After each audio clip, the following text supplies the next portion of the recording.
headlines. The 2019-2020 academic year is still to pick steam in the northwest and southwest regions, as many as the doors of most primary and secondary schools still remain closed this third day of September 2019. The government delegate to the Kumba City Council has sealed all the shops at the Kumba main market because of the non-payment of taxes by traders. And in health, the World Health Organization has disclosed that the lack of a suitable sexual partner is a disability. Those were the headlines, and now the news in full. I am Metuge Stanley, La Ngalame. Reports from the northwest and southwest, reports from the northwest regional capital, Bamenda, indicates that 3 out of the 7 divisions in the northwest region received students for the 2019-2020 academic year. Charles Kebwa from Bamenda tells us more.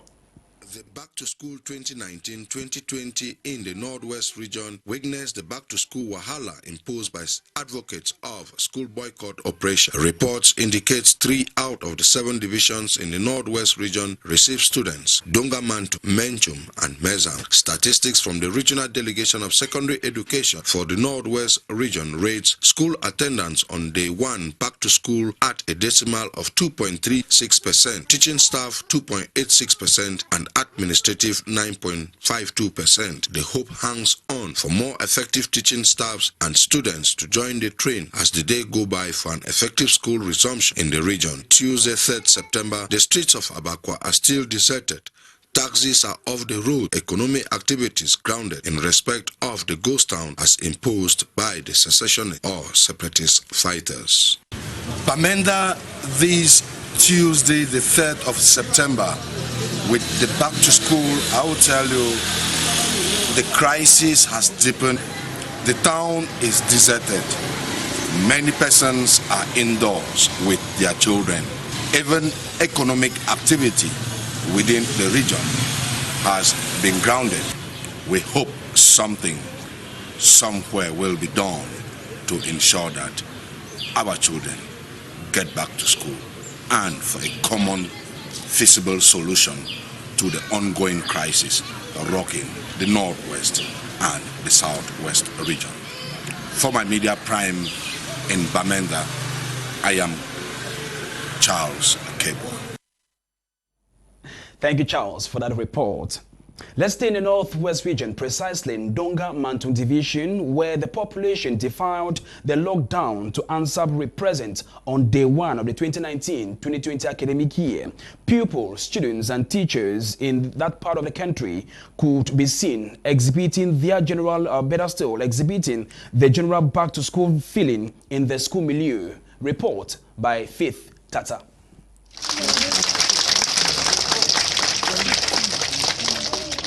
The journey for the 2019-2020 academic year for students and pupils in the Dongamanting division has successfully been launched. On the second day of the month of September, the SDO for Dongamantung, Quentin Simon Doe, took to some schools in the division to congratulate school officials, pupils and students who braved the odds to ensure an effective school resumption. We want to say that Dongamantung division did not observe the new schools lockdowns.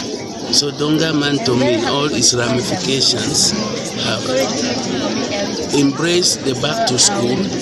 Since morning we have been moving from one institution to the other,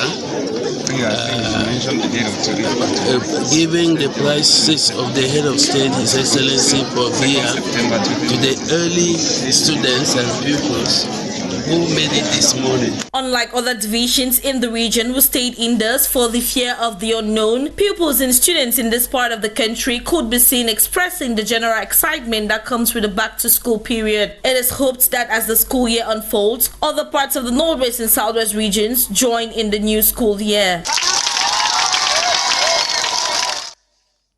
The 2019-2020 academic year has commenced in Boya, Southwest region, with a very low turnout of the student population. The entire population of Boyam seemed to be strictly respecting the lockdown initiated by the separatists in the diaspora.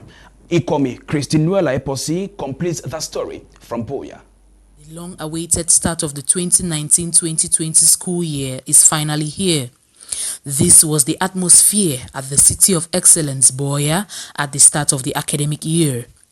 All one could spot on the streets and in schools were ghosts. Deserted is the word. Despite the so many back-to-school bells which have been ringing before now, it seems the community of Buea have given deaf ears to the school bells. Many school gates remain closed, others were spotted dirty and very untidy as though there hasn't been a single soul there for decades. Nonetheless, some school administrators and their teachers braved the ghost odds and made it present at their various institutions, but unfortunately, their presence had little or no impact as pupils and students were nowhere to be found. Going around to examine and evaluate how effective the school year is was the governor of the Southwest region, Bernard Okalia-Bilai, who reiterated on the call for parents to send their children back to school. He noted that, as concerns the attendance, the start of the academic year is not that bad and hoped things get better as days go by. The beginning seems to be very, very encouraging. We visited some of the schools in Buea, Dimbe, Manaope. The attendance is good for the first day.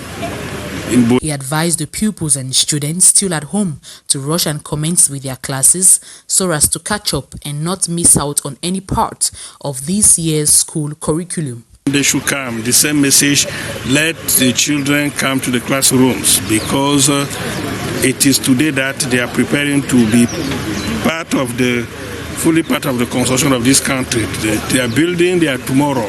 So the parents and all the stakeholders of education should assist the families, assist the children to go back to schools. Though many are still skeptical as to whether or not the school year will be effective, the government on its part is doing everything possible to ensure maximum security and an effective resumption of classes in the southwest and northwest regions of the country. Despite calls for the effective school resumption in Kumba, the classrooms remain deserted on the second day of the 2019-2020 academic year. This is due to the lockdown imposed by the Ambazonia movement to frustrate classes. Tamfo Sidwan Dimbie visited some schools in Kumba and now tells us more. This is Kumba, Cameroon, September 3, 2019, second day into the school resumption. Most classrooms are still abandoned. No student, no teacher. Desks are left in dusty and empty classrooms. This is as a result of calls by the Amber fighters who threaten the population to respect ghost towns and lockdown in order to frustrate the 2019-2020 school year. This is a classroom in one of the secondary schools in Kumba, with clear indications that the school may not effectively go on after calls by the government through the CBTM elite and the administration for schools to reopen effectively. Fears and consternation. Institution deserted. No sign of school. No student, even teachers around the school campuses. Not even on the street. The calls for school boycott started in 2016. But this year seems to be the worst in Kumba, Cameroon, due to lockdown calls coupled with sporadic gunshots in the various neighborhoods and a number of teachers and students kidnapped during the last academic year. It should be noted that most people in Kumba and Meme division have sent their children out of the region to study in Littoral, the center region and the west region of the country. Although the SDO for Meme Tundong Chamberlain in his latest outings called for school resumption and warned against school boycott, the influence of Amber fighters is heavily felt by the population of Meme division as they are currently respecting the lockdown calls aimed at frustrating school resumption in the division. You are watching the 7:45 primetime newscast live on My Media Prime Television. We are beaming from Cameroon's economic capital, Douala. From education, let's talk diplomacy. The new Consul General of the Federal Republic of Nigeria to the Southwest and Northwest regions were Honorable Ibrahim Mohammed Bashir was officially or has been officially presented to the Southwest Governor recently. The ceremony was presided at by Governor Bernard Okaliabilai. Details of this story with Boya-based correspondent Ikomi Christy Nuela Eposi. It was a solemn yet brief ceremony at the Southwest Governor's office in Boya, where the new Nigerian Consul General to the Southwest and Northwest regions of Cameroon, Honorable Ibrahim Mohammed Bashir, received the executor to carry out his duties and functions in his new office. Presided over by the governor of the Southwest region, Bernard Okaliabilai, the event brought together dignitaries from both the Nigerian and Cameroon government. The new Nigerian Consul General, Honorable Ibrahim Mohammed Bashir, promised to strengthen the bilateral relations between Cameroon and Nigeria and also pledged to carry out his responsibilities in accordance with the laws of the country. Mark a very good beginning for our relationship with Cameroon, which has been existing since our independence, and I'm so glad that for this day, I'm going to embark on my official responsibility full blast. I reach out to my people, let them be law abiding. I also respect the host country's law, and remain law abiding with my officers, see how we can strengthen the existing cordial relationship. Quizzed on the role he will play to bring an end to the Anglophone crisis, Honorable Bashir said any Nigerian in distress will be offered assistance and consular services. We're offering assistance to our people. Any Nigerian that's in distress, we offer, and that is why it is called consular. We offer consular services to our people.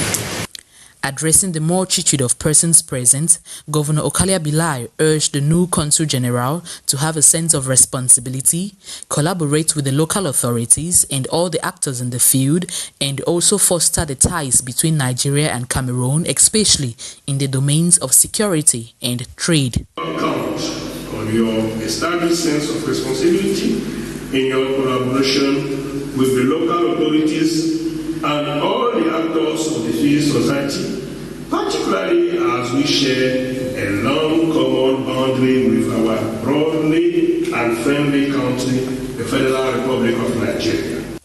Honorable Ibrahim Mohammed Bashir, appointed by the Nigerian government, takes over from Mohammed Azika. It is important to note that the mission of the Consul General is a strategic one established in 1961, and it is charged basically for providing consular services for Nigerians living in the two English-speaking regions of Cameroon. Ikomi Christy Nuela Eposi, and in that report from Boya. The overseer of Champions International House of Prayer has urged Christians and clergymen to pray ceaselessly as to overcome the ongoing crisis rocking the northwest and southwest regions of Cameroon. According to Prophet Waters, pastors, bishops, and prophets have a big role to play in enhancing the much talked about dialogue in Cameroon. Charles Kebwa reports from Bamenda. The overseer of Champions International House of Prayer, Bamenda, Prophet Walters NN, has called on Christians and believers to pray ceaselessly so as to overcome the current crisis rocking the two Anglophone regions. While he regret in some areas, children of God are being deprived from their educational rights. In a sermon captioned "The Power of Dialogue," September 1st at the Amulang House of Prayer, in a praise and deliverance service, the man of God used the medium and said, "A talk that will lead to peace is called what? Dialogue." A true dialogue should be that conversation that must lead to peace and not war. He challenged all to hold true dialogue, which must begin from each household. Urging pastors, bishops, prophets, the clergy have a big role to play. Many of us are ignorant of this dialogue.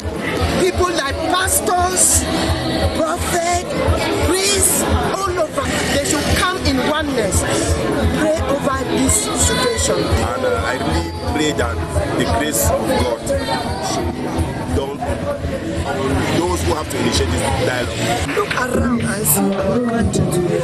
What we are passing through. We need a dialogue. There is a crisis. In the Bible, there was dialogue. So today we have to dialogue. And he said that we should start a dialogue from our homes, from our community. Before we can even talk about the higher level. Coming at a time, even men of God, we are waiting on them to pray for the dialogue and not dialoguing. They should come in oneness, pray over this situation, and come into dialogue. When they would dialogue among themselves like men of God, they will surely come out with a meaningful dialogue that will put to the end the crisis in Cameroon. Prophet Waters NN condemned the frequent attack on men of God by gunmen or men of the underworld using the pretext of the ongoing crisis where he was a victim of recent and the number plate of his vehicle removed and carried away. I condemn that part, attacking a servant of God. Yes, it's a very bad thing. But for the Bible says that we should touch not the servants of God. We should do no harm to his prophets. Christians were called to shun fear. Keep to the Lord for the later glory. Thank you, Charles.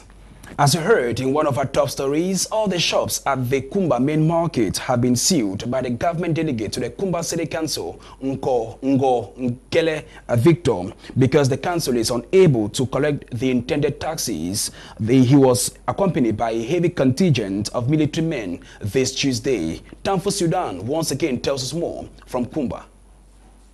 This is considered the largest market in the southwest region. Kumba main market was this Tuesday, September 3, stormed by the government delegate of the Kumba City Council, Nkele Victor, who was guarded by a contingent of military men who sealed all the shops here at the Kumba main market due to failure by traders to operate on this day. The government delegate stated that lockdown has frustrated the city council because they are unable to have revenue for the council through the market. Yeah, it's a decision that I just took because I think it is too much now that our local economy that depends on the market is really down. And because of that, we were bound to take these measures to ensure that life comes back to the market of Kumba, so that we could also generate our income from this market again. That's the reason why I said enough is enough. Let us go real to business now. He also stated that traders should not be victims of a political struggle which was originally staged by lawyers and teachers. Yeah, but you know, how long shall we live on fear? You know, we should not. We should always try to come up. You know, to fight for ourselves. You know, because all of us depend on this market. But if the traders understand what it means, because I think they should understand very well, so they should know that it is not. It doesn't move us closing our markets and then staying at home. It doesn't generate us any income. A fine will be paid by traders who want their shops open. Businessman is bound to pay 25,000 francs before his or her shop gets open. The president of the Traders Association, Mr. Samuel Jamilike, said that traders should remain calm and return to their business places, stating that a political cause should not be bared by traders. I'm not happy when I'm seeing traders being sent at home. Goods are being destroyed. Some of their vehicles are being burnt. As of now, no trader was present on the scene to respond to the sealing of their shop because there is currently a lockdown situation here in the city of Kumba.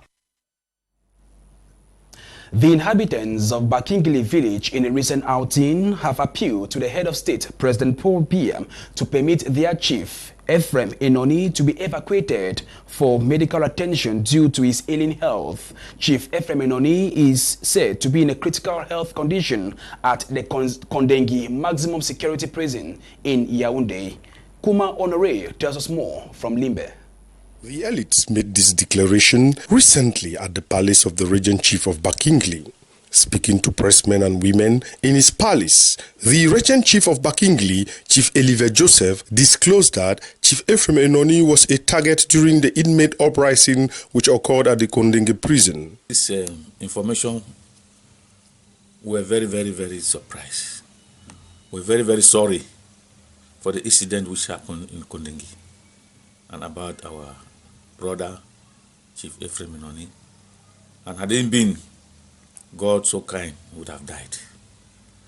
And the present condition with him now is not in a good position. And we are praying the government, especially the head of state, to evacuate him for that treatment abroad, because they have tried some treatment here. It's not receiving response. We, the elites of Bakingli village, here present, we are pleading on the head of state and the government in general to see into the health situation of our Chief Ephraim Inoni, who has been sick in the Kondinge prison for some time now. We plead on the head of state to see into his situation so that he can be evacuated anywhere abroad for further treatment. The junior brother of Inoni Ephraim, former mayor of Edinao Municipality, Elonge James, further stated that he visited Chief Inoni Ephraim in the hospital after the incident. He added that he was responding to treatment, but lately the situation became critical. He was beaten when we had that crisis in Central Prison in Yaoundé. Yes. They were informed that he was beaten. He was beaten and then taken to the hospital. But we have made many visits to him in the hospital. Yeah. But the last time we visited him was not very bad. But of recent, we hear that the situation is not the best. And that's the more reason why we are appealing to the head of state to do something. The former Prime Minister, Chief Inoni Ephraim, was arrested in 2002 upon charges of corruption over the Albatross operation for the purchase of a presidential aircraft which turned out to have serious technical problems upon the first flight while conveying the presidential couple abroad. It is worth mentioning to note that this is not the first time elites of Bakingli and chiefs of the southwest region are appealing to the head of state to pardon Chief Inoni Ephraim, if not of the good works he recorded as Prime Minister of the government. Après plusieurs mois, la route de Makepe sera mise en jour.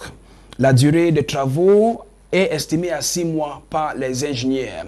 Charles Fils Elangue nous en dit plus dans cette reportage. De la société de travaux China Road and Bridge, ici à Makepe depuis le lundi 2 septembre, laisse entrevoir une bonne nouvelle pour les riverains et les usagers de cette route qui avait défrayé la chronique et avait fait les choux gras de la presse. C'est dans la fin du cauchemar qui s'annonce pour les populations de l'arrondissement de Douala 5e.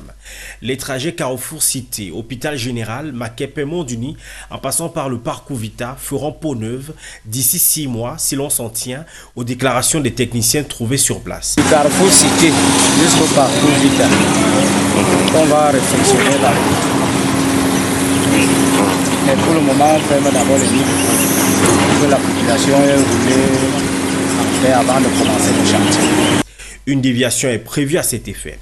La dite déviation qui n'est pas partagée par quelques automobilistes un peu trop pressés, ce qui causera d'ailleurs ce mardi 3 septembre un petit bras de fer avec les techniciens de la société en charge de la réfection du dit tronçon.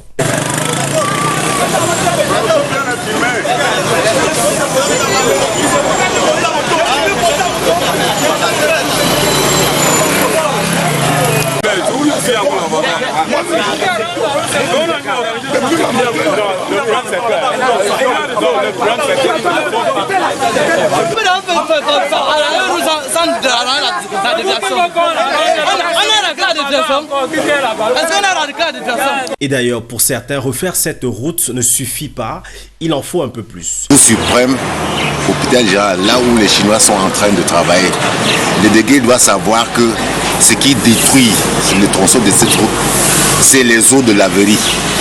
C'est les eaux de laverie, il faut absolument déplacer, il faut les déloger pour que cette route puisse résister pour 2 jours.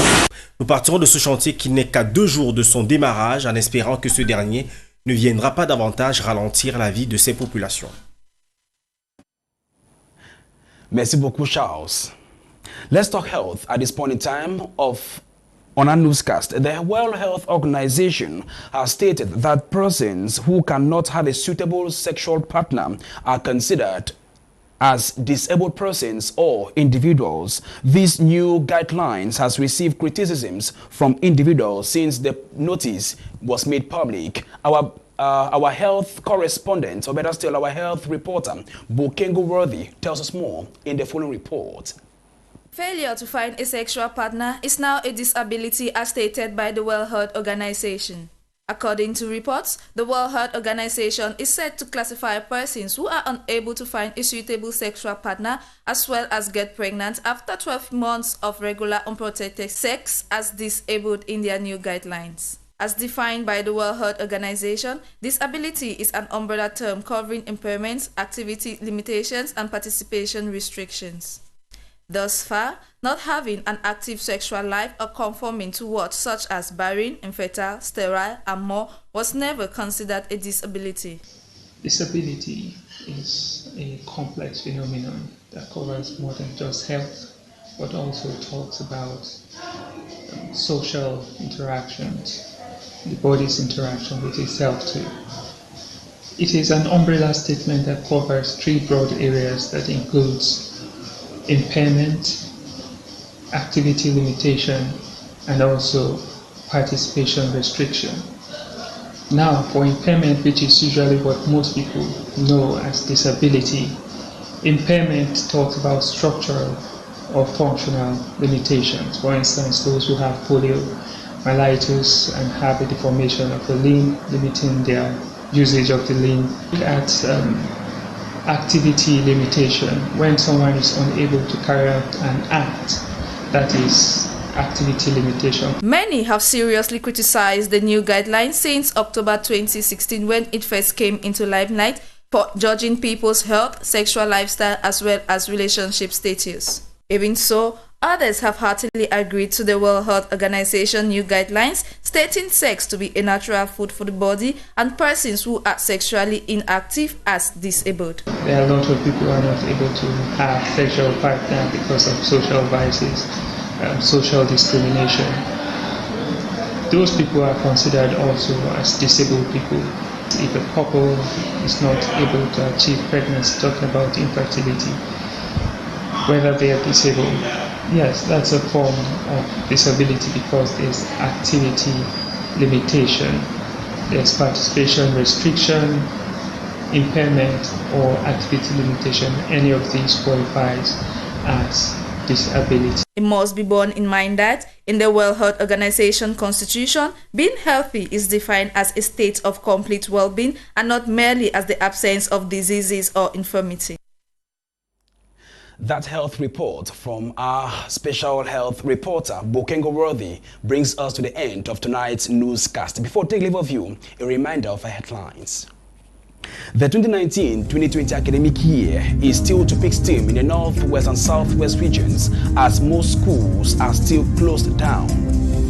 The government delegate to the Kumba City Council has sealed all the shops at the Kumba main market because the council is unable to collect taxes from the traders. And in health, the World Health Organization has disclosed that the lack of a suitable sexual partner is a disability. The news was compiled and produced by Lasha Kingsley and Ewane Nulinga Eli. For presentation, I've been Metuge Stanley, La Ngalame, signing out from Douala, Cameroon. Good night.